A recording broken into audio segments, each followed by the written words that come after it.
घन और घनमूल। अब हम सीखेंगे कि घन और घनमूल क्या होते हैं। वर्ग संख्या के बारे में हम पहले ही जानते हैं, इसलिए यदि आप इसको देखेंगे कि 3 का वर्ग 9 है, इसका मतलब हुआ 3 गुणा 3 बराबर है 9 के। इसलिए आप यहां देख रहे हैं कि आपको यहां गुणनफल में 3 2 बार दिखाई दे रहा है। क्या होगा यदि इसी तरह गुणनफल में 3 बार कोई संख्या दिखाई दे?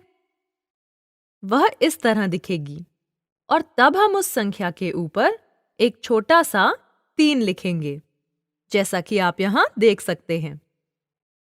छोटा 3 जो बड़े 3 के ऊपर लिखा गया है, इसका मतलब है कि गुणनफल में 3 3 बार दिखाई देगा। अतः यह है 3 गुणा 3 या 3 तियां 9 और 9 तियां 27। इसलिए 27 को हम घन कहेंगे। अतः हम यह कहेंगे कि 3 का घन 27 है। आओ अब हम और घनों के बारे में जानते हैं। जैसे 1 का घन 1 है, 2 का घन 8 है, या हम कह सकते हैं कि 2 दूना 4 और 4 दूना 8 है, इसीलिए 2 का घन भी 8 है। 3 का घन 27 है, 4 का घन होगा 4 चौके 16 और 16 चौके 64, इसलिए 4 का घन 64 होगा। इसी तरह 5 पंजे 25 और 25 पंजे 125, इसलिए 5 का घन 125 होगा। इसी तरह हम कुछ और संख्याएं भी देख सकते हैं, जैसे 6 का घन 216, 7 का घन 343, 8 का घन 512, 9 का घन 729 और 10 का घन 1000 होगा, क्योंकि 10 गुणा 10 बराबर 100 तथा 100 गुणा 10 बराबर 1000। हमने कहा था कि 2 का घन 8 है। अब यदि हम इसके विपरीत चलें और हम कहें कि 8 का घनमूल 2 है और 27 का घनमूल 3 है और 64 का घनमूल 4 है, तो घनमूल का यह प्रतीक है, जो कि बिल्कुल वर्ग की तरह है, परंतु इसमें एक छोटा सा 3 होगा जो दिखाएगा कि यह घनमूल है। घनमूल का मतलब क्या है? घनमूल का मतलब है वह मूल संख्या जिससे यह घन संख्या बनी है। आप इस प्रतीक का प्रयोग करेंगे कैसे? आप इस तरह लिख सकते हैं, इसलिए 27 का घनमूल 3 होगा।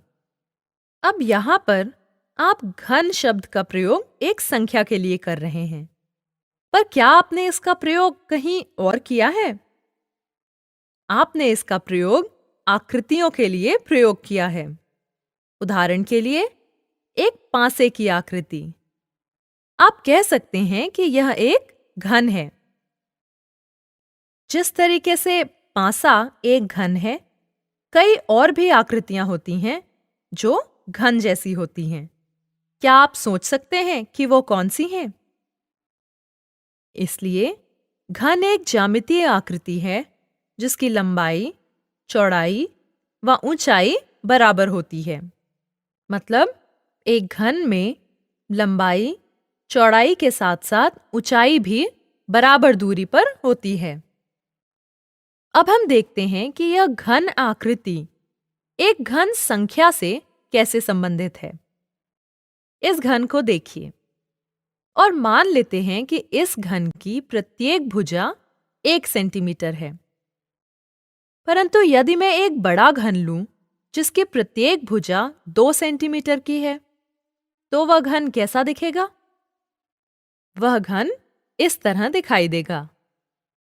तो इस 2 सेंटीमीटर वाले घन को बनाने के लिए कितने 1 सेंटीमीटर वाले घन चाहिए? इसका मतलब हुआ कि 1 सेंटीमीटर भुजा वाले कितने घन चाहिए जो 2 सेंटीमीटर लंबाई की भुजा बनाए। अब आप इस आकृति को देखिए।